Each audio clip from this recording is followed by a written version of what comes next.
What is going on, everybody, and welcome back to another episode of Triple Threat Talk. And he has returned. I know it was only a one episode hiatus, but it did not feel the same without my partner in crime. My name is Connor Ryan. Jonah Newberger, and in the famous words of Michael Jordan, I'm back. Let's go. Let's go. Connor, how's your Jonah, week? it was good. I missed you. Yeah, I missed it too. But we're back now. We're back. We're ready. All is good. All is well, and we're ready for week 3 of NFL. And I somehow forgot to talk about Thursday Night Football coming up on the night before. Yeah. And so, in hand up, that's on me. That's on me. But let's be real. It was always the Bills. It was always the Bills. And if it wasn't, you're either related to a person on the Miami Dolphins or a lunatic. The game was closer than I thought it would be, though. I agree. But it was a good game. But yes, I agree. It was still always the Bills. But Dolphins, I know they lost, but I think Mike McDaniel saved his job for another couple of weeks after that game. It wasn't a blowout like everybody thought it was going to be. Yes, in the end, it ended up being a 10-point game, Tua threw the interception at the end. But, I mean, it was tied at the end of the first quarter. It was tied at halftime. Might have been, what was it, a 7-point game at the end of the third? It was a close game. I mean, the spread was 12.5. They covered the spread. I mean, it was a lot closer than what people thought it was going to be. Well, that's also a ridiculous spread. Yeah, it is a lot of points. But like, I mean, first drive of the game, they went 71 yards, a touchdown. Yeah, Miami was down 7 going into the fourth. Okay, yeah. So, but I think it was tied at half, tied at the end of the first. Respectable effort for sure. For sure. Like, I think people would walk away from that game if he didn't have the mistake at the end. I think people are looking at that game and going, "Hey, I get that they lost, but like Tua had a respectable game." And sure, like a lot of that could also be reduced down to somebody saying like, "Oh, he's a screen merchant," but it's like, I mean, I think everybody would like having Devon Achane and Jalen. Yeah, you just have the easy check down to Achane. Yeah, exactly. Just get him in space and let him go. That's all you got to do. But then just Tua turn of the ball over. Just Tua turn of the ball over. Yeah. Yep. I was watching it with my dad, and on that play, my dad's like, it's going to Achane from the snap. Like he's staring right at him, and it was picked off. And they're like, everyone saw it. Everyone saw it. Yeah. There wasn't like a question within it that said he might go to Tyreek, he might go to Jalen. No, it was always Devon Achane. Yeah, off the snap, he was just looking that way, and it was everyone in the building, everyone watching on TV could tell it was going right to him, and Bills knew it. And basically won them the game. So, but it was a good game. I enjoyed it. It was a good Thursday night. A little preview for the rest of the week. Yeah, for sure. I saw a funny stat. Did you see the next Thursday night football games are both NFC West matchups?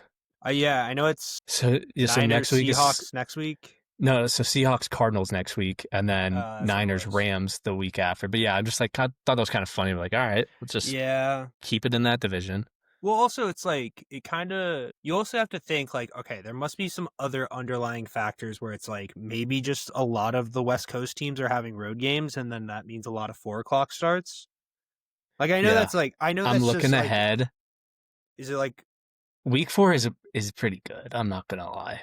Really? There's some good games in week 4. I know we're previewing week 3. Can I just say a few of these week 4? You get 2.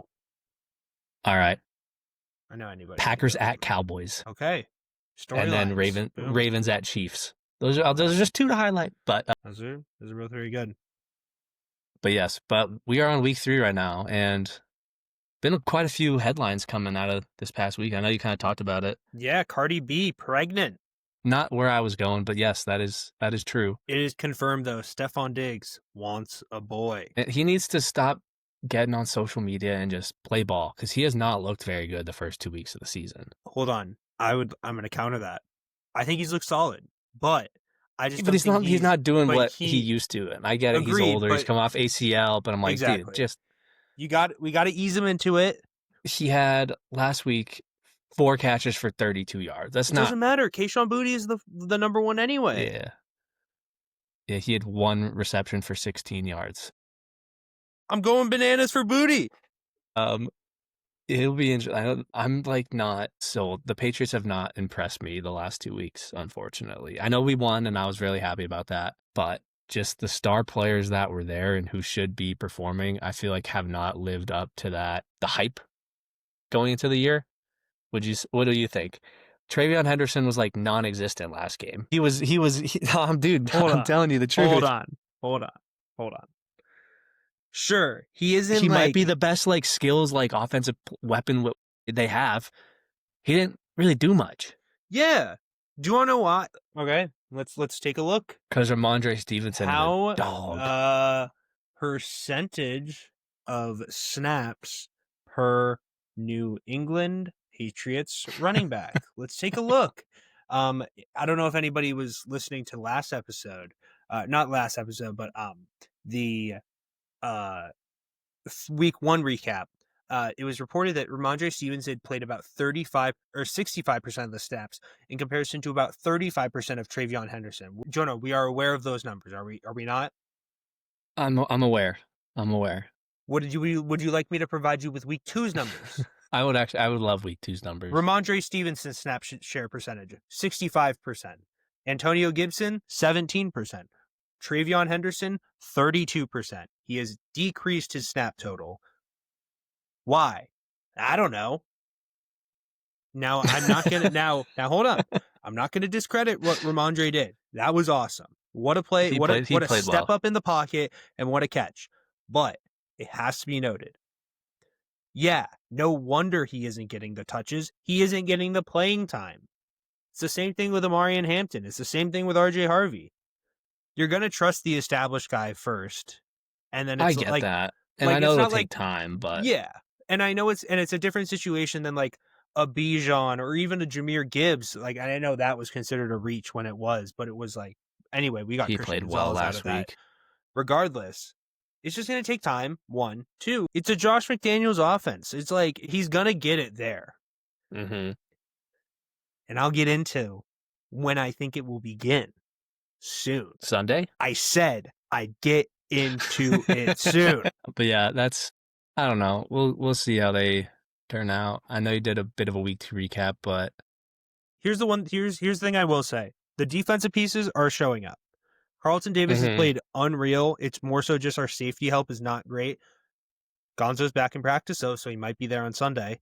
That would be nice. Which would be huge. And that would also help with DK Metcalf and Carlton Davis. Like, imagine like, hey, I'm tired on this one. Can you get him? Yeah, I can get him. That's great. And that would also allow like safety help and everything like that. But Milton Williams has been awesome. Harold Landry has been awesome. Those guys have been great. Christian Barmore is getting back into his feet, getting his feet wet again and stepping into his role. And Keon White is being a great benefactor of creating pressure. I'm all in on the Pats. I love the Pats. Yeah.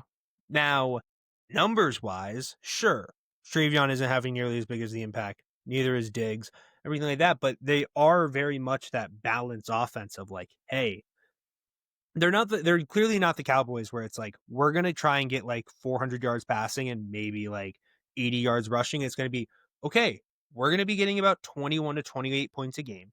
We're going to have about 25, or we're probably going to have about 30 pass plays and probably about 30 rushing plays if everything goes well.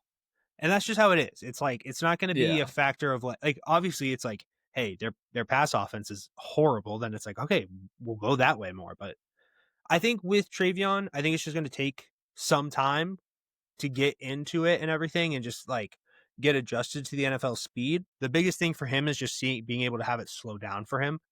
And right now it's looking really slow for Ramondre Stevenson, and it's looking great, especially with this past week. But I mean, I'll save more of my Patriots thoughts when we get to the pick. That's fair. Yeah, I know you kind of recapped week 2, but kind of just going off what you even said last episode, that Giants-Cowboys game was great. That was unreal.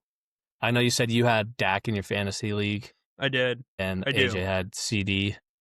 Well, he also has Dak in one. But I had Malik Neighbors, and he got me 40. That helped. But that was a great game. Yeah. I had Wan'Dale Robinson on my bench. How many did he get? He had about 29. That hurts. I had a lot of guys on my benches go off. Wandale Robinson went crazy. Jameson Williams in one of my leagues went crazy. Who else? I think that was kind of it. I had my team was kind of crazy last week. I'm just going to pull it up for you real quick, just because why not? Last week, I scored 171 points. Jordan Love got me 20. Gibbs got me 20. Just picked him up as my new fantasy quarterback. One of my leagues. Jordan Love? Yep. Dude, he's good. I think the Packers are the best team in the NFC. Is that a hot take? No, because I'm with you. Because I think the thing with Love, and I know you and I had this conversation, which, by the way, I saw somebody post something, and I want your thoughts on it in a sec. Sure, like, he doesn't have, like, he won't have a lot of games where it's going to be like that 304 touchdowns or something, just because that's how their offense is. It's similar to the Patriots. Yeah. But I'd say he's, in terms of, like, and I'm not trying to say, like, he's mid-tier, but in terms of, like, the mid-tier level fantasy quarterbacks, I'd say he is, like, on the upper side of that. Like, he's always consistent, like, very consistent in terms of, like, yes. He's, like, pretty much going to in the range get you of 16 points at least. And that's really what you need in terms of a quarterback.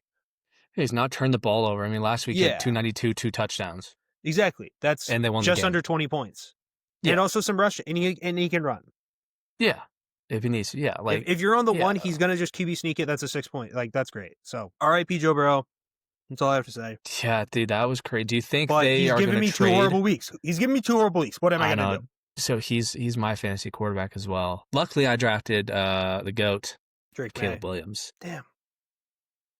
Caleb has actually been putting up a lot of numbers in fantasy. Yeah. Despite the Bears being absolutely freaking garbage. I'm done with the Bears this season. We're just going to leave it at that. They suck. That's fair. They need to show me something. It also has heard Jalen Johnson's out for the year, groin injury. That is a killer. When he's healthy, that's the first time I'm hearing that. That sucks.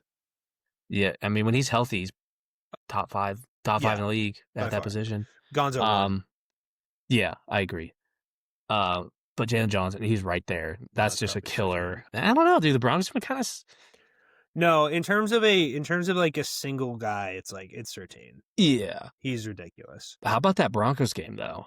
Unreal. By the way, the flag at the end of the game. I completely forgot to mention that, and I don't know how I forgot to mention that. Another hand up. Leverage is a crazy call to have, especially at that point in the game. Like as time expires, but 60-yarder warranted. The guy was humping. I get the call. The guy was humping his head. 100%. But got to come up with a better call than just leverage. Yeah, like illegal contact like if you or something. Said legal contact, giving him the business, that'd be a great call. Like 15 yards, guy was humping his head. Like, let's move it down. Give him another shot. And 15 yards, made it a 45-yarder, and he nailed it. Broncos lose on basically a flag to Danny Quarters is gross. Pockets are heavy. Colts, Danny Dimes is looking like Danny Franklin right now with them Bills. Danny Franklin's. But yeah, I mean, I guess the last game I'd touch on was the Monday night game, Bucs-Texans. Baker just BCB. That last drive to go and win the game was amazing. That was awesome. Was it 4th and 10 when he rushed for like 20-something yards? It was like fourth and long, for sure. And he just rushed, and I'm like, dude, this guy is insane. No, he's ridiculous. I agree with your take. Is he better than Jalen Hurts? I can see it. He's playing really well. In terms of his total skill set, I understand the Hurts appeal because of his running ability. If I needed an arm though, I'm taking. Yeah. But like, and I get you with the run, but at the same time, like, I'm not saying he's a better runner, but if Baker needs to get 5 yards, he will put his head down and just go. Yeah, he's more gritty than. Yeah, for sure. But it hurts like which people would say. People would say certain things of why he's more gritty than Jalen Hurts. A lot of people would say the same thing about Cooper Kupp, Wes Welker, Julian Edelman. We know why. But yes, we know why. But week 3, let's do it. Just get right into it. Yeah. Cue the music, which we don't have. Boom, music. That'd be pretty cool. We'll put something here that says insert music. Boom. All right, let me clip that just in case. But yeah. Should we just get right into it? I can read you off the list of games per usual. Do you want me to do it, or do you like doing it? I kind of like doing it. It's all you. First game of the day, we have the injured Cincinnati Bengals taking on JJ McCarthy and the Vikings. Hold on. My game of the day. Game of the day, dude. I feel like this is the worst game of the day. Let me explain. The battle of the backups. Jake Browning. Carson Wentz. Carson Wentz is playing? Carson Wentz is starting because JJ McCarthy's out. I did not see this. JJ McCarthy's out with an ankle this injury. Is news. Carson Wentz. He looked awful. Is he the ball injured? I think it. McCarthy, aside from the one quarter against the Bears, has looked terrible. Yeah, that wasn't a great outing on Sunday Night Football. Shout out the Falcons. Falcons getting a lot of respect. Dude, I'm telling you, I said this at the beginning of the year. Penix, man, don't sleep on him. That's fair. He surprised me week 1, and he's been living up. The Falcons are. Bijan's ridiculous, dude. Yeah, that was a fun game. But yes, battle of the backups. No, I don't have a read on this game at all. I do. It's the Vikings. It's the better defense. It's the better scheme. It's the home team. I'm taking the Vikings. I can't look at this Bengals defense and say I have confidence in this team, other than the fact that they had Joe Burrow, Jamar Chase, and Chase Brown and T. Higgins. Other than that, I was like, and Trey Hendrickson on the other side of the ball. But it's like, other than him, there's nothing. I agree. Yeah. I kind of want to go different than you, but I'll go the Vikings. Do you think the Bengals end up trading for a different quarterback? And if so, who? In terms of like the short term? Yeah. In terms of like this year? Until Burrow comes back. Or do you think they're just going to stick it out with Browning until Burrow comes back in December? Or did they go out and try and get someone just as like another backup or just another quarterback until Burrow comes back? Because I saw a couple things that, and some were a little crazy. Jameis Winston, I don't think is a ridiculous theory at all. I saw a funny thing that was like, give them Russell Wilson and let Jackson Dart just ball out for the Giants right now. Keep Jameis. I mean, yeah. What I would love for them to do is trade for Shador and just let Shador go crazy with Jamar Chase. That would be fun. That would be fun. I don't. Yeah. Or do you think they just go out and get trade for like a 6th or 7th round pick or something for like a backup for Browning? I think they're just gonna rock with Browning. But like they have a third string. I don't know. Well, I just didn't know if they wanted to get we'll see. I don't know, but kind of some headlines I saw this week. No, it's definitely an idea to entertain, because it's like you want to look at that team and you're like, this has playoff potential. It's just a question of like, do they? Can they? And will they? And it's just looking bleak right now. I just think the asking price for like somebody like a Jameis or somebody like is too much. Obviously, a Shador would be a lot more for a short term, because it's like you're like, all right, great. Like, you played an awesome couple months. Like, we'd love it. Our guy that we gave about $50 million a year is back. You got to go. You got to stop. Yeah. We don't care that you went. We don't care that you went 8-4 during this entire time frame. Our guy's back, so you got to go. You got to just get the shoulder pads on. Be ready. Don't worry. Be ready. Probably won't happen, but just be ready. And you're like, great, okay. Here's my 8-2 stretch just down the drain. Which, by the way, if the Bengals somehow go on an 8-2 stretch, respect to them. So, but I think it's the Vikings. This one, I'll take the Vikings as well. Get the ball to Jettas. I don't want to harp on I don't want to harp on this game too much, but get the ball to Jettas. And I'm not trying to say that as like a fantasy owner perspective. The ball, it's the same Jamar? thing. It's the same thing if you get the ball in Jamar Chase's hands, if you get the ball in Tyreek Hill's hands, if you get the ball in, good things happen. Exactly. If you give the ball to guys who can maneuver space and create space better than anybody, why wouldn't you want the ball in their hands? Yeah. It doesn't have to be the 30-yard pass every time or across the middle. It just has to be you get it to him. You give him a chance. Yeah. Is Carson Wentz going to get Jetta's 30 fantasy points from me? That'd be hype. Anyway. Next two games, battle of the AFC South. We got Texans, Jags. What's your read on this? Hold on, I'm texting my mom real quick. Just one sec. No, it's fine. I'll give you my take. I haven't really been impressed with Jacksonville, and I haven't really been impressed with the Texans. Crazy to say it's going to end in a tie. Kidding. I'm kidding. It's definitely a prediction. That'd be funny. You heard it here first. No, but I will probably go with the Texans. I know they're 0-2, but Yeah. I mean, they had that game against the Bucs until Baker turned into prime time, just ball. I'm gonna go with the Texans here. I don't see the Texans starting 0-3. Yeah, I can't. I'm going with the Texans as well. Yeah. What I learned from both the games on Sunday and both the game on Sunday and Monday is my opinions about these quarterbacks have been correct. Mm-hmm. They are both mid, and that's just how it's just crazy to see the how kind of downhill. I'm not necessarily downhill, but how, I guess you could say downhill, that CJ Stroud has kind of gone since like his first year. Yeah, I think it's so good. And I think that a lot was like the weapons he had, probably a better offensive line than he has now. Tank Dell having a breakthrough year, more of a prime in Joe Mixon. Diggs was semi-healthy. Diggs wasn't even there his rookie year, but it was Nico Collins and Tank Dell just bursting onto the scene. Yeah, and becoming two of the best wide receivers, one of the best wide receiver duos in the NFL. Yeah, it's just kind of crazy to see how much he's kind of, I guess, went downhill since then. But I think that might be a part of that might be a part of just like his environment getting weaker around him. It really because Tank Dell is not playing for the entirety of the year, or if he does, it's going to be like the last 2 weeks, which there's no point in that.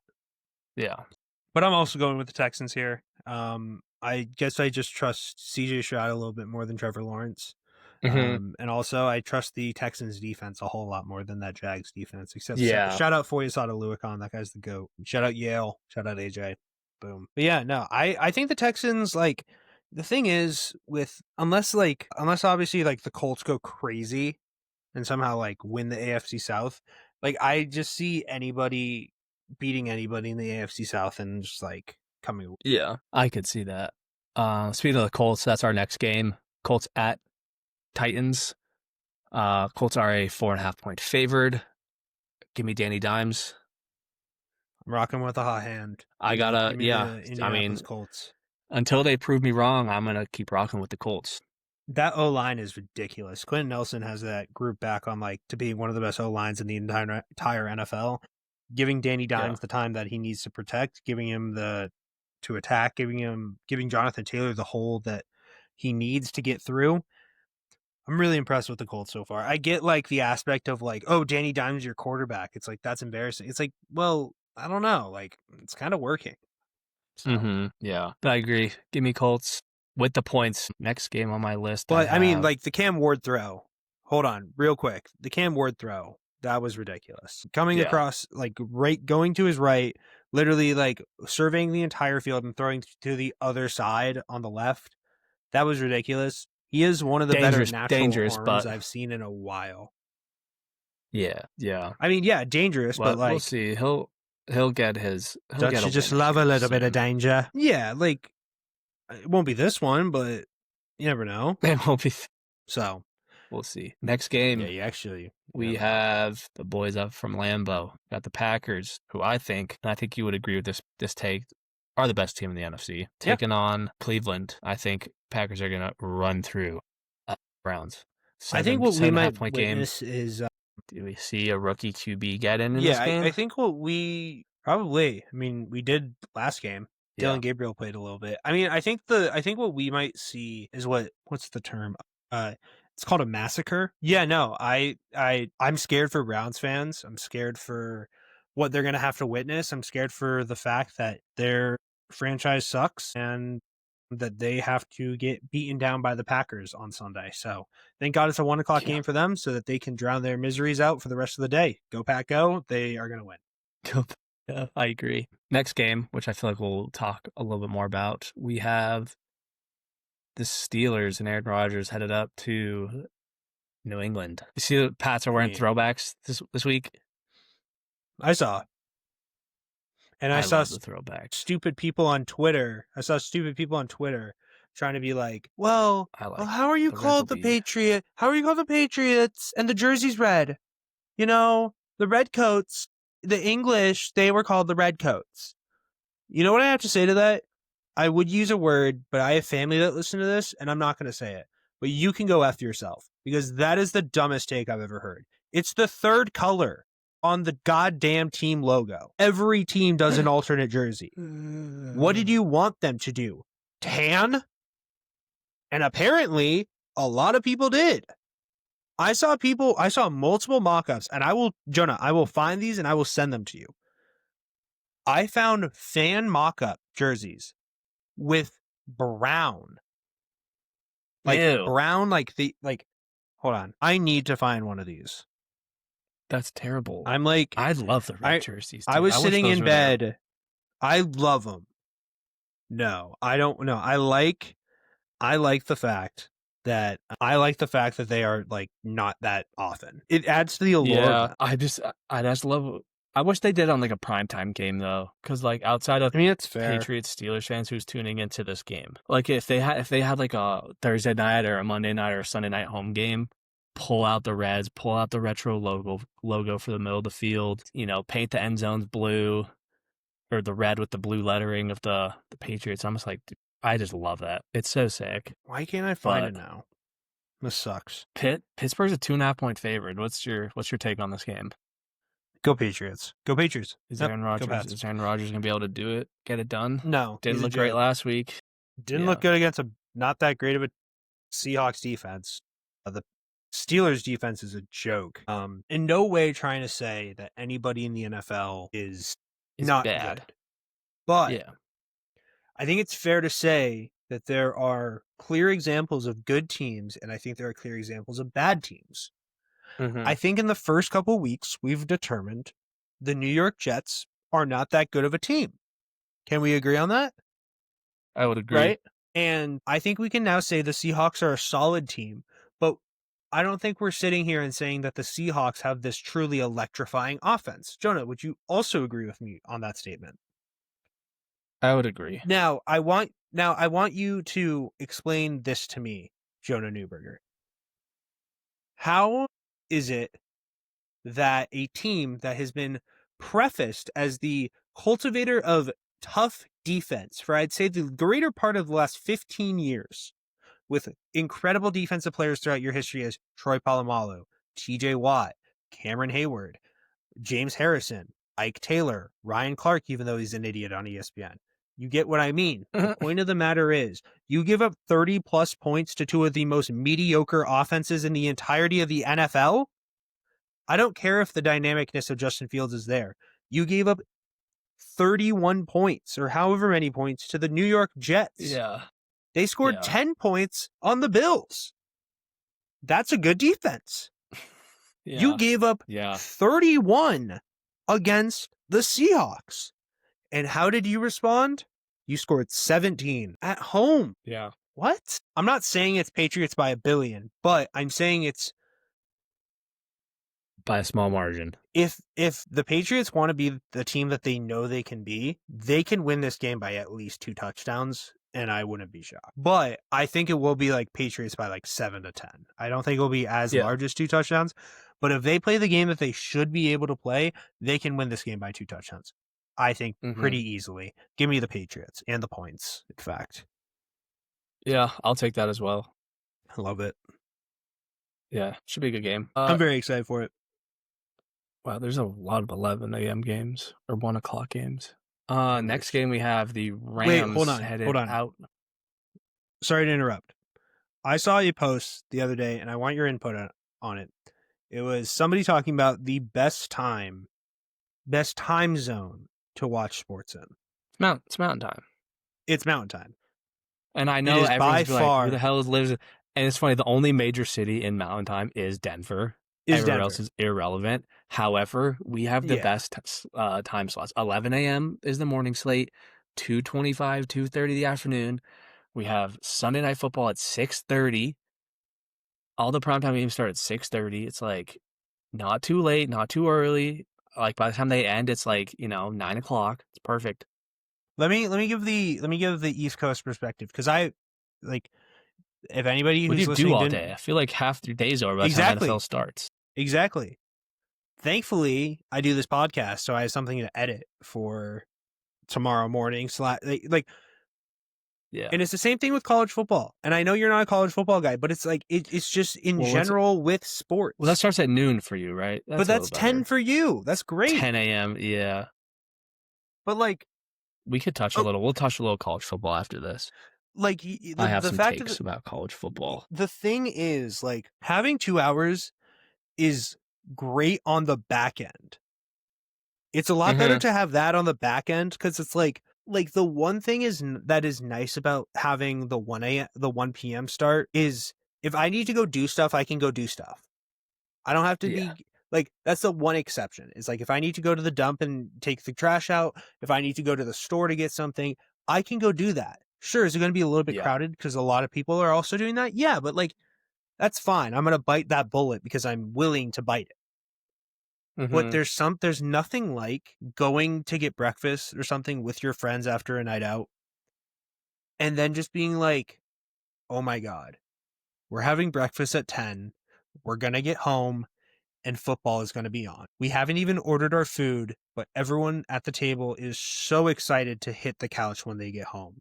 Everybody's buying an omelet, everybody's getting a stack of pancakes, and they're going to be the fattest people in the world for the rest of the day. But that's the best part.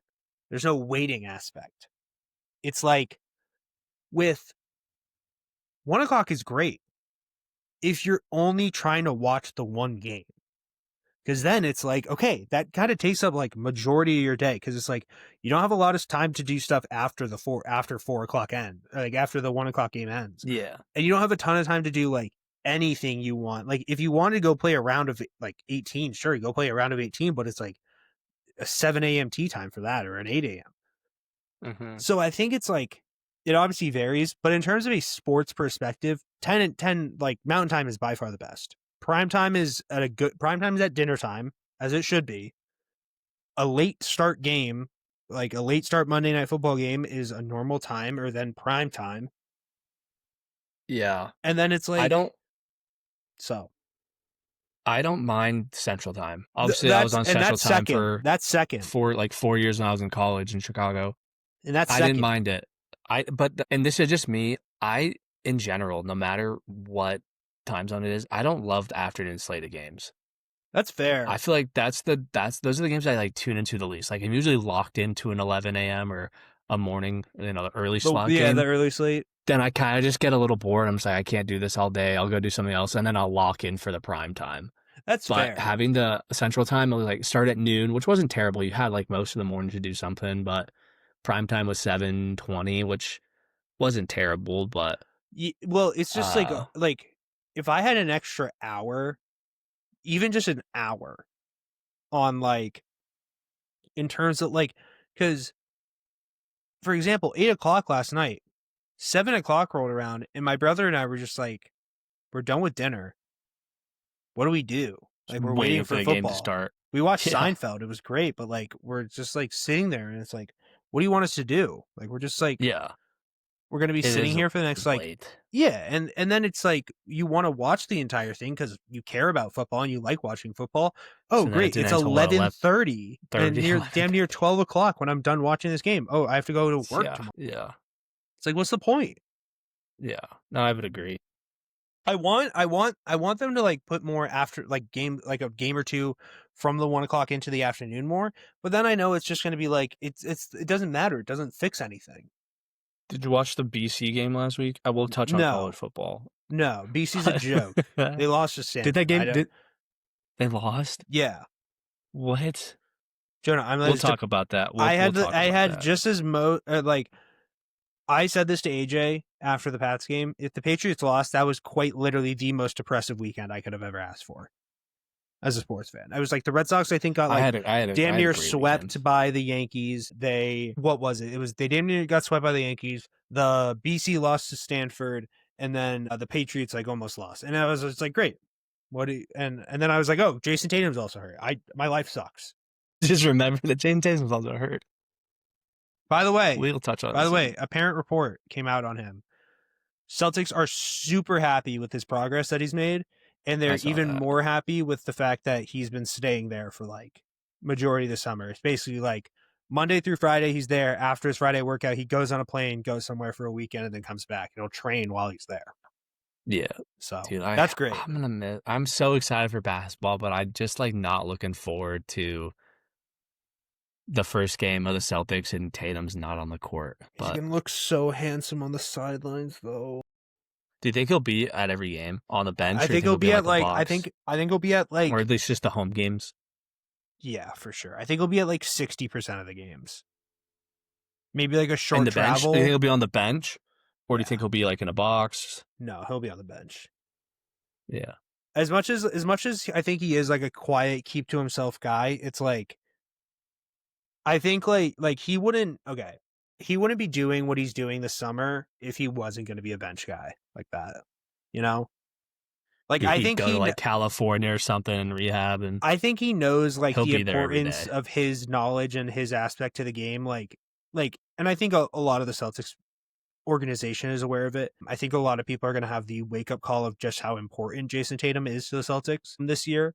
But I think it's the aspect of like, I don't think he stays in Boston for majority or like 80% of the summer if he isn't going to be one of the guys that's like, hey, I'm going to like, as much as I can't do anything to really help right now, I'm going to give as much knowledge as I can and what I see. So I think he'll be on the bench. Yeah, I'm excited for NBA. We can touch on some more NBA once we get through this. Yeah, I mean, we're not even in October yet, so we're a month away from NBA though. I know, but I'm just saying. Like I have some NBA takes though, but okay. Let's get through this. NFL. Yeah. Because we're only through like a quarter of the games. Yeah, we're only through like not even half. Next game, we got the Rams at the Eagles. Philly a 3.5 point favorite. Give me the Eagles. Eagles are boring. I know they're boring, but I still think they're gonna win. Yeah, they're gonna win. Rams are really good though. It'll be interesting to see how they call the tush push this week. If they run it, we'll see. Because there was a lot of controversy with that last week with the two guards moving before the ball was snapped. Yeah, and then we'll see. I brought it up and I was like, you almost want to be able to be like, oh, you only like can get it once during a 4-down set, but then it's like, oh, but if it's on the one, then I'm like, all right, I don't really have an issue with it. And it's the same thing if it's like if it's like a 1st and 1 on the one going into the opponent's end zone, I don't have an issue with it. It's the issue when it's like, what was do you remember what the voting count was to like ban it? It was like, was it close? It was like pretty close. I think it was like 5 or 6 away. Do you think they'll re-vote on it at the end of this year? Probably. I think they're going to re-vote on it until like they get enough. Yeah, I can see that. The main issue with it is when it's like, okay, 1st down, Saquon run, 4 yards. Okay, another thing, 4 yards. Okay, so it's 3rd and 2. Tush push. Doesn't get the 2 yards, but gets 1. Tush push again. 1st down. Okay, that just took 3 minutes off the clock. Let's do it again. And then it's like, okay, what the hell? They're just playing a completely different game than us, and it's no shot. So, but it was 22-10, the voting. Okay. So, yeah, that'd be about a 6 difference, yeah. NFL team voting. I think they so the 10 teams who have against the teams to vote to ban it were voted against the ban. No, it was I think majority of them voted, but not enough of the majority voted. I think that's the following 10 because I know the Patriots were one of the ban. team that didn't vote for the banning of it. They voted against banning it. So that list of teams are the teams that voted against banning. Because it's like Patriots, Eagles, Ravens. I'm trying to pull this up. It's like respectable teams. This is a terrible website. Sorry, I'm trying to pull it up. No, it's fine. 22 teams vote to ban the tush push, needed 24. Yeah, that's what it was. So the teams who voted, there was 10 teams who voted not to ban it. Correct. And they needed 2 more. Correct. They needed a 67. They needed a 75% majority. That's what it was. So the teams who voted not to ban: Eagles, Ravens, Patriots. I'll get there. Cleveland, Detroit, Jacksonville, New York Jets, Saints, Patriots, Dolphins, Titans. Could you see any 2 of these teams voting against it? Ravens, Lions. No. That's my prediction. No on the Ravens. No on the Lions, because those are two teams. Those are two teams that benefit from very creative offensive schemes, and that is a creative offensive scheme. Is the George Bush. I get that, but like, think about it. I could see it on the Lions. I mean, it's mostly NFC teams. I mean, yeah. That's why I'm thinking. That's why I'm thinking the only. That's why I think the Lions would be one to do it. But like, I also think that they're like the quintessential team of like, hey, we'll do like the weirdest, dumbest thing ever. I also just love how like there's like irrelevant teams on here though. I know, no, Cleveland, that's what I was Jacksonville, thinking. the Jets, the Titans. Because I thought it was like, oh, like, because I remember reading it and I remember saying, because I remember I had a conversation with my friend Zach and we were talking about like, oh, the Patriots and Lions are respectable teams because they are willing to deal with and the Ravens. And like, we were like, okay, those are respectable teams because they do not care and are in the aspect of, we got to find a way to stop it because it's a football play. Where the rest of the team, where the rest of the NFL is like, oh, we can't stop it, blah, blah, blah. And I'm like, losers. But I remember reading the list and also going, how the hell are half of these teams okay with it? Because those are the teams that really get abused by it. And I was like, the Dolphins, the Browns, the Titans. I was like, those two teams are going to be like Jags, ruined Jets, Saints. Like, I'm sure that there's like plenty of GMs on the other side going, how the hell are you saying it's okay? Yeah. You get nothing from this. You're just letting, and they're like, I did debut. And you're like, okay. I feel like though it was so close, I would not be shocked if it gets banned next year. I wouldn't be shocked either. But anyway. Next game. So we both picking the Eagles. Yeah. Okay. Next game, we got the Jets at Tampa. Tampa's a 6.5 point favorite. Give me Baker and the Bucks. Give me the Bucks. Not too much to say about that except Baker's him. Next game, this will be an interesting one. I think we're gonna have different picks here. Vegas at Washington. No Jaden Daniels. Reports came out today. I don't think it's that crazy. I'm taking the Raiders. I'm taking the Raiders. Hell yeah. I think Eckler on IR. Jaden Daniels out. Yeah. It's just a lot of their pieces, like, I get it. Mariota is like one of the more solid, more maintainable backup quarterbacks for sure. But I think it's also the aspect of like, it's not Jaden Daniels. That's a whole lot of a different game scheme game plan that you can go in with. You don't have to run contain nearly as much. Simple, probably. And Max Crosby's seeing this and going, oh God, the amount of energy I am going to save. Yeah. He doesn't have to run because is Crosby a right end or a left? I think he's a right end. No, he's a left end. It's left. But still, it's like, but then Jaden can see that and he can just bounce outside. And obviously, Max Crosby's one of the faster DNs, but that's Jaden Daniels. So I'm going to go with the Raiders in this one. Yeah, I like the Raiders too. Next game, we have Atlanta, Carolina. Give me the Falcons. Give me the Falcons as well. Really impressed with their game.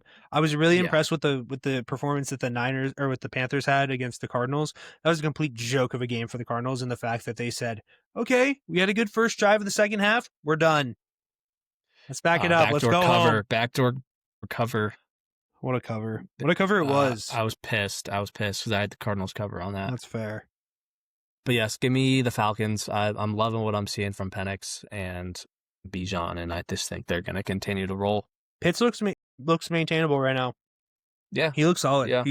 And I think a lot of it is just like the connection you have with a quarterback. But by the way, the guy who got that flip touchdown from from Allen last night on the second touchdown for the Bills, one of my brother's good friends. Shout out Yale. But in reality, the tight end? Yeah. Third stringer? Oh, yeah. Cool. But he's like ranked like the best according to Pro Football Focus, he's the number one tight end in the NFL because of how good of a blocker he is.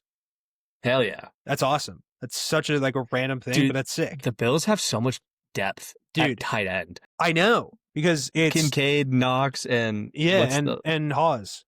Yeah. Jackson Hawes. It's like, no, it's ridiculous. No, I'm really impressed with how the Falcons I was really impressed with how the Panthers committed themselves and the performance that Bryce Young had. Obviously, it was too little too late, but I mean, as much as that's great, the Falcons are looking really good, and I think this is a statement game that they can say, "Hey, we are not the lower tier of the NFC South. We are competing with the Bucs this year. We have the tools, and we want to put in the fight. And this is a game that you got to dominate and win." Yeah, I like that. Good call. Next game, last morning or early slate game. Actually, no. We just went I through was them gonna all. say, I think that's Sorry. it. Yeah. That's all. First afternoon game, we got the Broncos at the Chargers. Give me the Chargers. I Until like the what I see from Broncos prove Herbert. me wrong otherwise, I can't see the Chargers losing this one. Their first home game this year, in fact.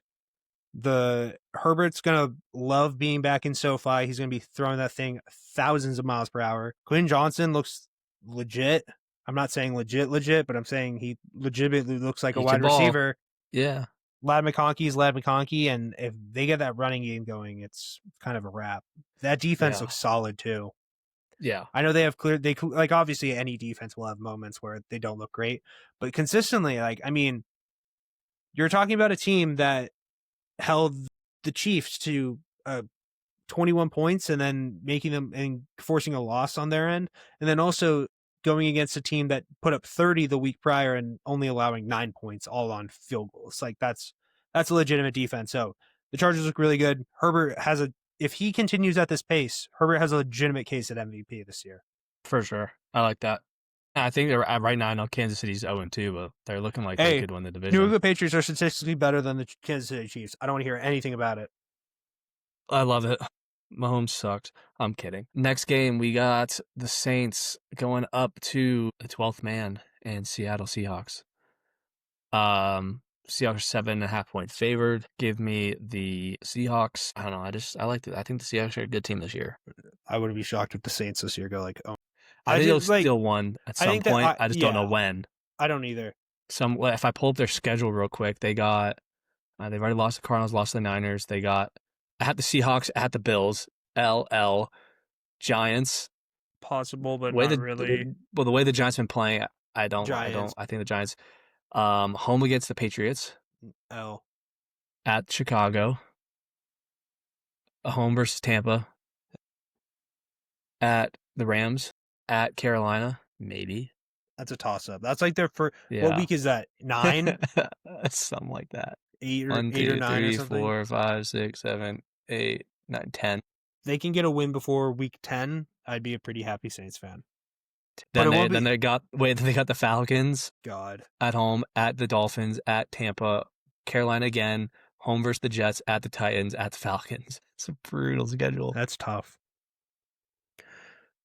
I could see 2 to 3 wins maybe. They're going to have to wait because I think with the way the Seahawks are playing right now, especially offensively, Sam Darnold is proving that he's worth that contract. I know a lot of people are kind of questioning him like, oh, wow, we just gave a ton of money to a guy after the first game and boy, did he sling it in the second. And I know a lot of it. I know people will say, but what about Caleb Johnson hit the ball hitting his helmet? It's like, that's 7 points. They won by 14. They still would have won by a touchdown if Caleb Johnson, like, sure, you could say that the drive goes differently and everything like that. That's a massive 14-point swing possibly, but who cares? The game happened the way it did, and Sam Darnold looks good. It's the Seahawks. I don't like. There's nothing really much to talk about this game. Saints aren't good. The Seahawks look solid. I'm going to take the solid team over the team that doesn't look good. I like it. Next game, we have the Cowboys headed up to the monsters of the Midway, Chicago Bears. Give me the Bears. I know I said I was done, but I think this is their week to get a win. Give me the Cowboys. All right. Sorry.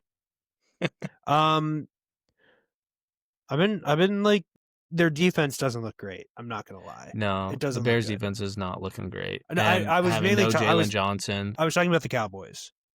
I was talking about the Bears. Bears defense. Bears defense looks more obtainable in terms of a more positive fashion than I'd say the Cowboys do. I think the Cowboys have just with having 2 corners like Travion Diggs and Deron Bland, that really helps in having 2 guys that can really just create spark plays like that. It's forcing over the middle a lot, and like that's clearly where the Cowboys' weak point is. But I mean, who knows? Shout out Odunze though for a great game last week. He got me like 40 fantasy points. Yeah, he was gross. But I just like with the Cowboys' offense, I just trust it a lot more than I'd say the Bears' offense. No offense. Yeah. I think it'll be a good game. I think so too. I could see it going either way. I'm just gonna roll with the Bears. The thing is, and it's like all the signs are pointing me to go Bears. It's at home. They coming off there's a brutal no loss. way they're gonna go 0-3.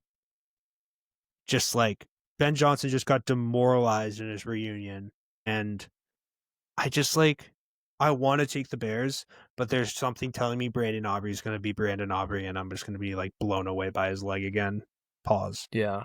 Hey, that Windy City. Shout out the hat. I don't know, man. Maybe that wind will get to him, and he's not going to be kicking as well. Who knows? Let's see. Let's see what the weather is there this weekend. Probably not going to be great. Chicago Sunday 77 with a 70% chance of rain. There you go. Yikes. It doesn't look like it might not rain at kickoff, so but we'll see. We'll see. Give me the Bears. Give me the boys. Last afternoon game, we have the Cardinals headed up to the Bay, taking on the Niners. Niners are a 2.5-point favorite here. I love the Cardinals in this game. Really? I don't know why. Something's just speaking to me, the way that the Niners have been playing. Purdy's questionable. I know Mac Jones played like well last week, but I don't think it's going to continue. McCaffrey's questionable. Jennings is questionable. They have a lot of just injuries right now, and the Cardinals have been looking pretty decent. So give me the Birds. Give me the Cardinals. Take this game. I don't hate that play. I am going to go with the Niners, though. I just think it doesn't matter who they put out at quarterback as long as they have a working arm and 2 feet and a brain and a heart. They're going to be able to run this. They're going to be able to put up like 30 points with ease. I think McCaffrey will probably play. I get the Jawan Jennings issue and the potential scare there.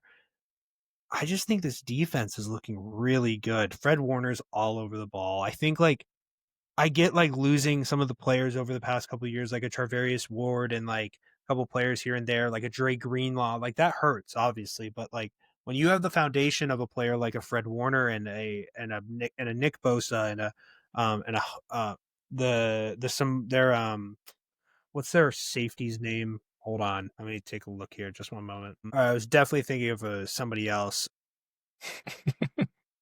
but like I think with the Niners, I think that they just generally always have like pretty solid teams, and I think they'll pull it out. I think they'll win. I'm just looking at their I injuries. I know. Jawan Jennings questionable. Brock Purdy questionable.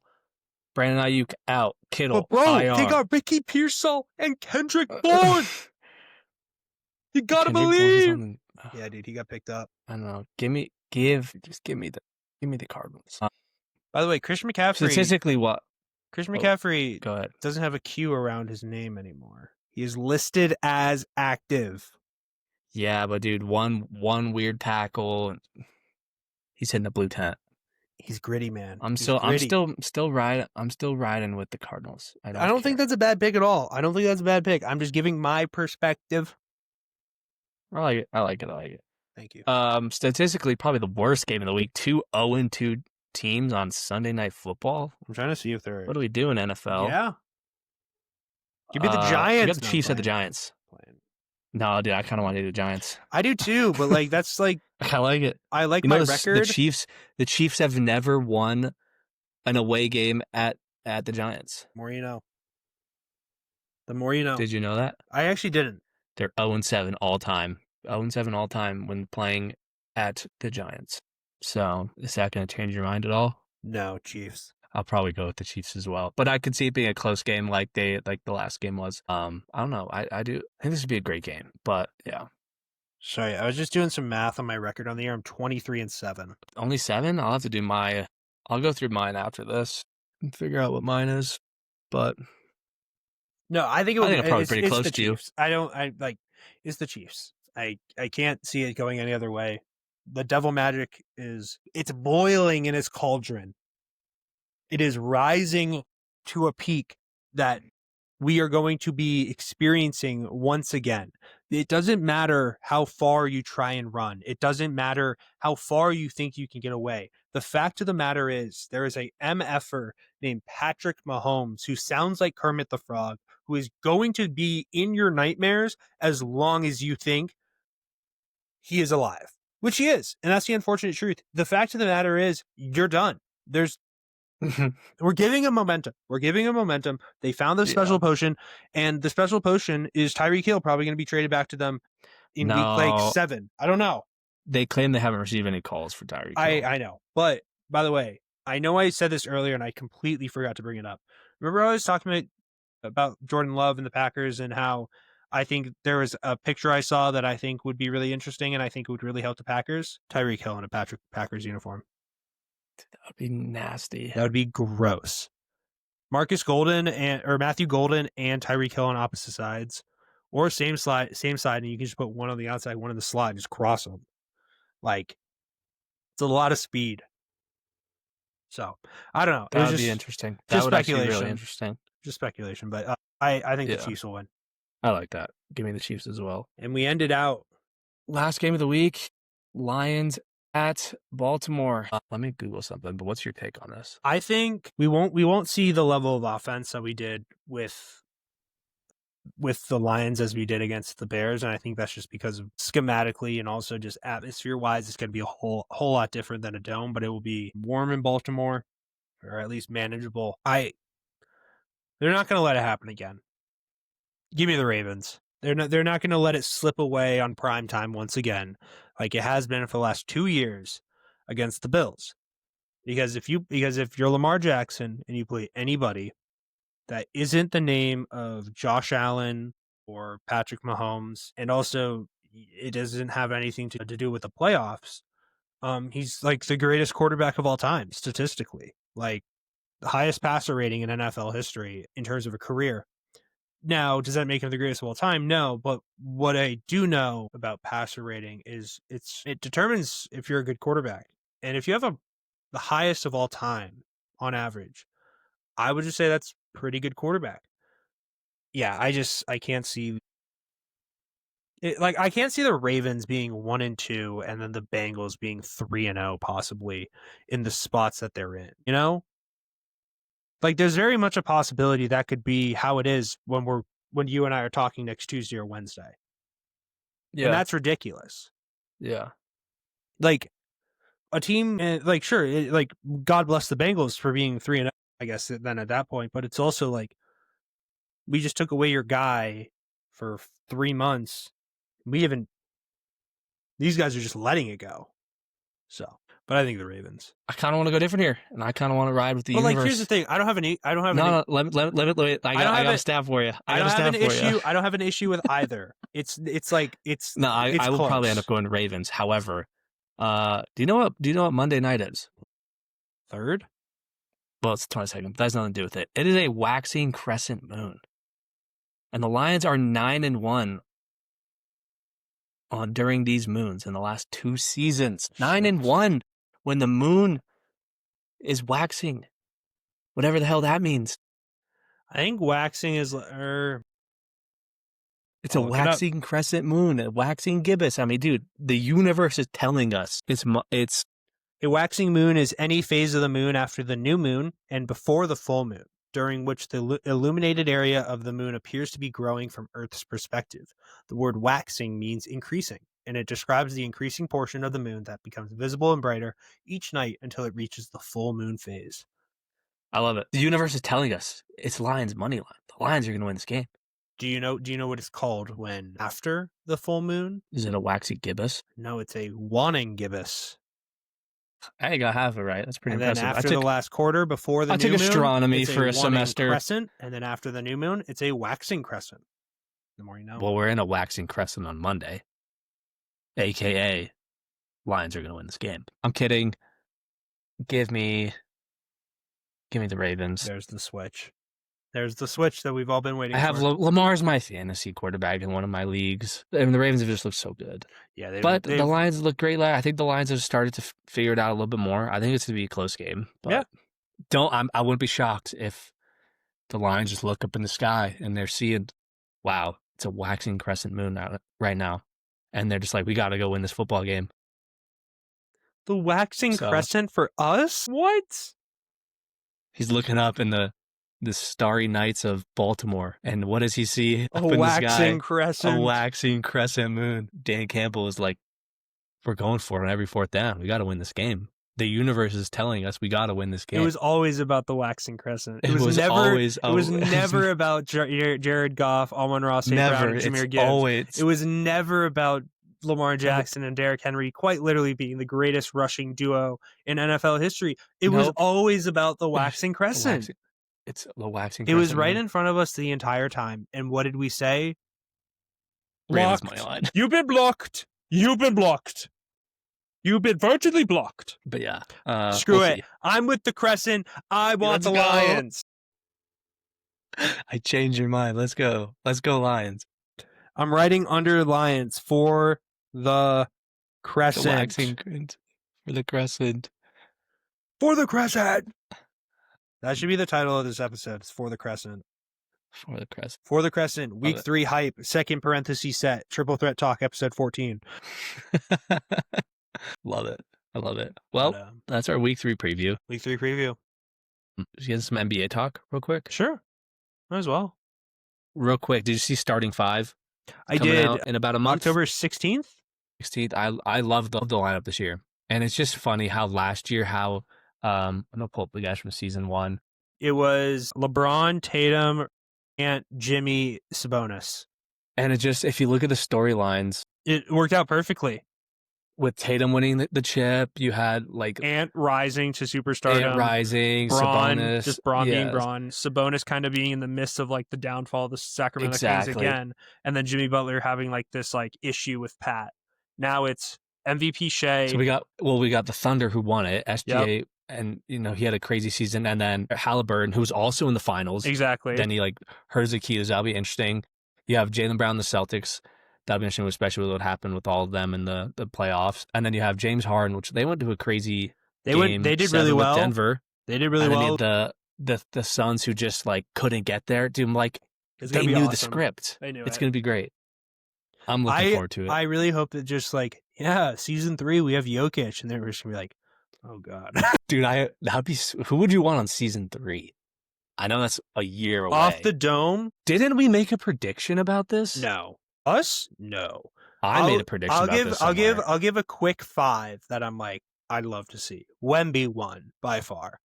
Wasn't Wemby on it last year? No. He was on another thing. I'm tweaking. You're tweaking. Wemby, Embiid. Ugh.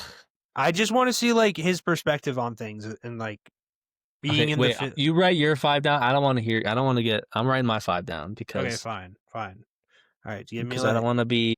I don't want to be influenced by your picks. Who was on season 1? LeBron James, Anthony Edwards, Jason Tatum, Domantas Sabonis, Jimmy Butler. Jimmy. Okay. And then this one we got KD, JB, SGA, Hallie. What the hell, Barton? I have 2. I'm trying to think of some other ones. I have 4. Ooh. I'm gonna steal one of yours actually. I'm trying to think. What is? I actually like. I'm gonna go. Wait. I need one more. I have an honorable mention in mind. NBA players. I can't think right now. I need to look at a list. That's tough. Ooh. I have one. Okay. I have 6. I have 1 as an honorable mention though. Wait. Let me just look. Ooh. I don't think you have as good of a 5 as me. I think my 5. I have 6. Should we just name all 6? Sure, but you have to dignify which one is your honorable mention. You ready? Yeah, I think my honorable mention is going to shock you a little bit. Let me just confirm. I'm going through the list real quick. Did I pick everyone in one conference? Hold up. No, we're good. Okay.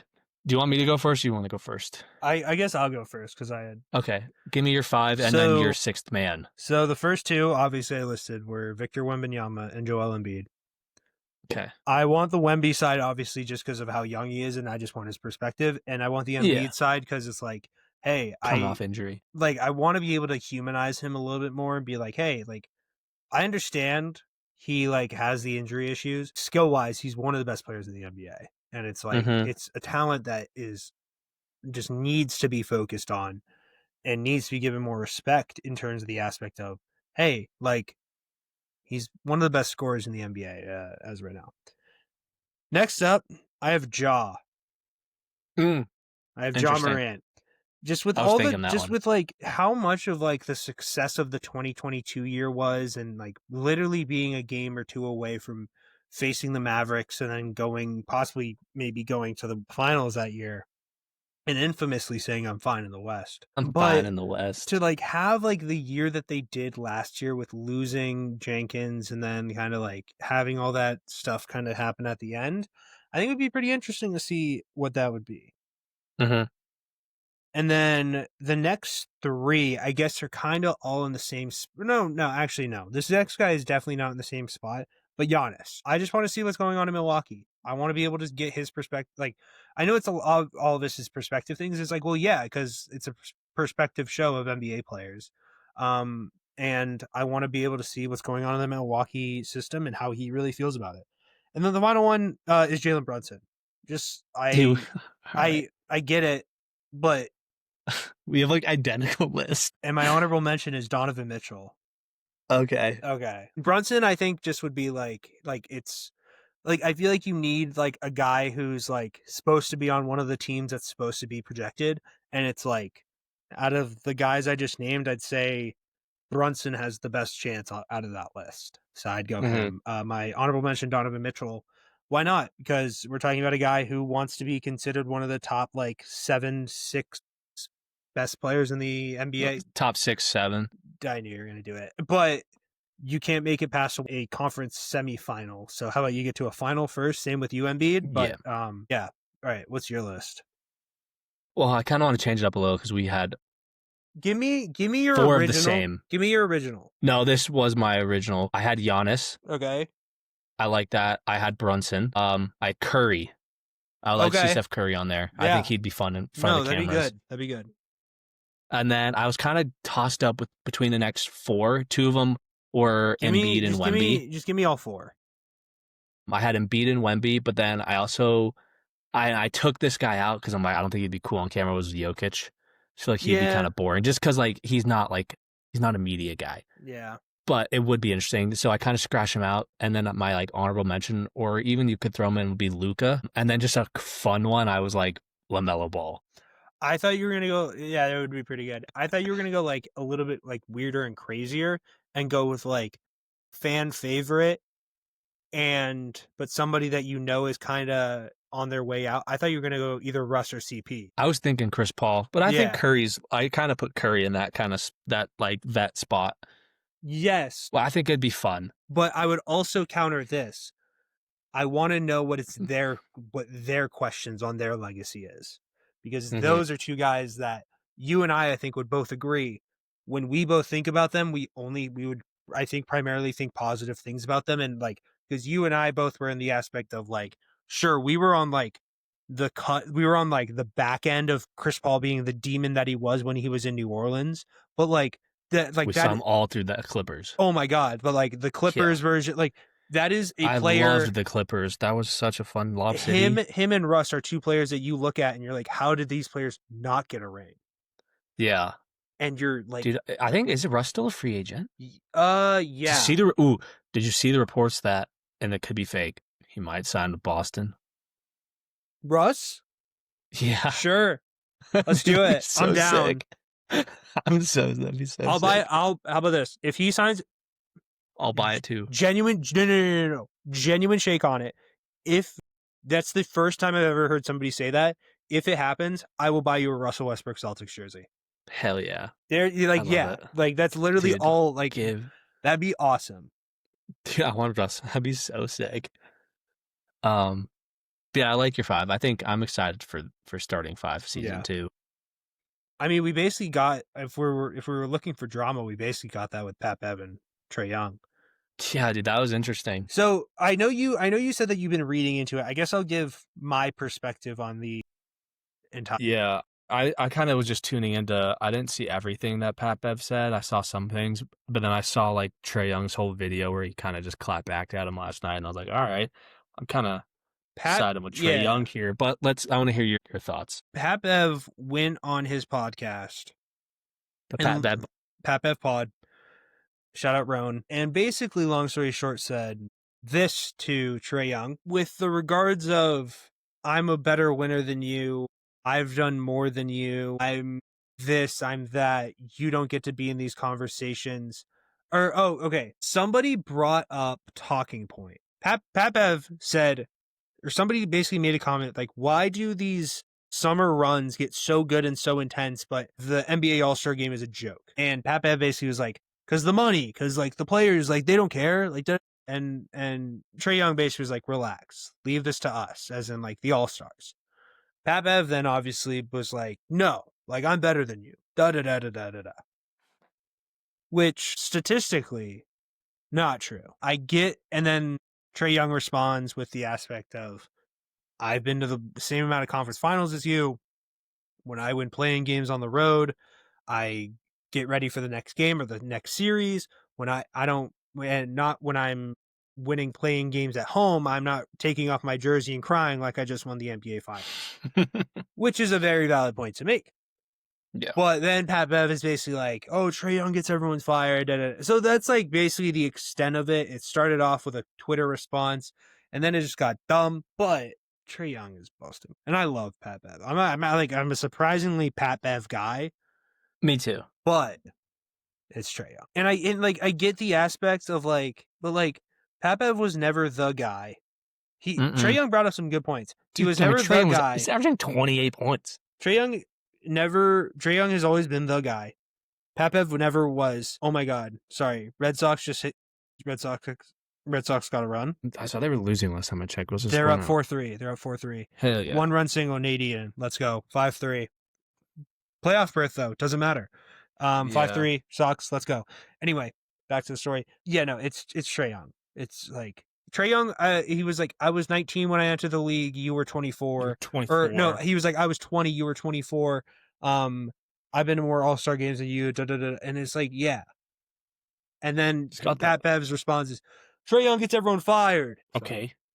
So yeah. Stupid. Whatever. I think Trae Young. Sometimes I don't like Trae Young when my team's playing against him, but I agree, because he's incredibly difficult to guard and just shifty and like really like he's a pest. It can hit the freaking from half court. Yeah, exactly. Like when he had that game 5, I want to say, against the Celtics in 2023, he came down like just drained it from 40. I remember that exactly, and I was like, he's gonna make it because it's Trae Young, and he made it. Yeah. I was like, oh, it's Trae Young. So yeah, it is what it is. It is what it is. Well, Jonah, I'm glad you're back. I missed this. I missed us. I'm not done, man. What? We had Champions League start this week. Dude, you're telling me you didn't watch any of it? You know I'm not a soccer guy. Dude, this is the perfect time to get at least Champions League. It's just match week 1 happened. That's fair. Some great games. I'll pull it up. I'll pull up some scores. Highlights of the game. Juventus Dortmund was 0-0 at halftime, and then the game ended 4-4. That was a crazy game. Madrid won off of 2 Mbappe penalty kicks. Per usual, Madrid gets those. Man City, my club, we won 2-0 against Napoli. Kevin De Bruyne returned. That was a fun game. I was happy to see City. City looked like they're back. Come on, also, Frankfurt! Dude, Frankfurt was balling. Yeah, no, they only played Galatasaray. It wasn't amazing. It was like, whatever, but... I know it's not Galatasaray, by the way. I'm just... Sorry. Dude, Galatasaray. My bad. City are back. Last week, we beat United in the Derby 3-0. Valid. Erling Haaland has now scored 50 Champions League goals in 49 games. He beat the record to 50 goals by 13 games. 13? Yeah, the previous record, I don't remember who held it exactly, but they scored 50 goals in 62 or 63 games. Haaland scored 50 in 49 games. Yeah, that's wild. He's just a goal scoring machine, and City look very, very good. I am excited. We have Arsenal this weekend, though, in the Premier League, which is going to be tough, but we shall see some other good games. The Barcelona-Newcastle game, I know you watched that Rashford goal. Yep. That was pretty nasty, about 18 yards outside the box. It's official. My team in the Champions League is Sporting. Sporting FC. Do you know where they're from? I'll give you points so you can guess the country. All right, there you go. Come on, man. What? Ronaldo's old club? The OG R7? You know where Byron. You know where Germany? Byron's from. What about Leverkusen? Germany. All right, there you go. Okay, hold on. Time out. I want to preface something. I want everybody here to preface something. I had a FIFA phase for 2 years. Okay. And I'll regularly check in, and I follow ESPN FC. Okay. I'm not a total bot, but I'm not watching it every day. That's my only thing. Like There are players who so I'm you like. know where Juventus is. Italy, yes. All right, so you know at least some of the big clubs. Yeah. Dortmund, Germany. All right, that's kind of all the hard ones. Atalanta is. How about is Newcastle? Italy, England. There you go. Come on, man. What about Club Brugge? Can I see their logo? Are they a Champions League team? They're a Champions League team. Don't Google where they're from. I'm not. I might tell you. Bruges, BRUGE. GGE, yeah. Okay. Club Brugge. Sorry, I'm just looking up where they're from, yeah. Liverpool. You know where Liverpool's from? England. Club Atletico Madrid. Brugge. Oh, Club Brugge. Isn't that Spain? No. Damn. Germany? I thought you were going to get it. Belgium. I've been to Belgium. Yeah, you didn't hear about Club Brugge? What do they do out there, man? Come on. Sorry. Spoke at a writing conference. My bad. Ajax. Netherlands. There you go. Same with PSV. Yeah. What about PSG? France. Saint-Germain. I have a sticker. I have a sticker on one of my water bottles. Hell yeah. What about Benfica? Portugal? Yep. Sporting and Benfica are like usually the two best. Galatasaray is Turkey. Turkey. Yep. Olympiacos is going to be Greek. Yep. Pathinos is going to be Greek. There should be like two from those countries. The Super League, yeah, that's what the Greek one is called. But long story short, I know ball. Slavia Prague. That kind of gives it away. Czech Prague. But yeah, dude, soccer's back. We're back. Champions League is back. Sox up 6-3. Fun. Go. Dude, they've been kind of falling apart. I know, but dude, the Yankees are down. Still? Let me check. The Yankees lost. The Yankees lose. And the Royals are up 10-1 against the Blue Jays, so this is huge. They go 10-1? Oh my god. And the Astros Can are the losing. Sox still catch the division or not? It's like, yes, but like we would need a lot of this to happen every night. So, okay, so ready? 6 games back. So if the Red Sox finish out, they'd be 5 games back on the Blue Jays. Or maybe 5.5. I don't know exactly. I don't know if it's updated on mine. Either 5.5 or 5 games back full. The Yankees, or no, sorry, they will be 5 games back on the Blue Jays because the game isn't over yet for the Blue Jays.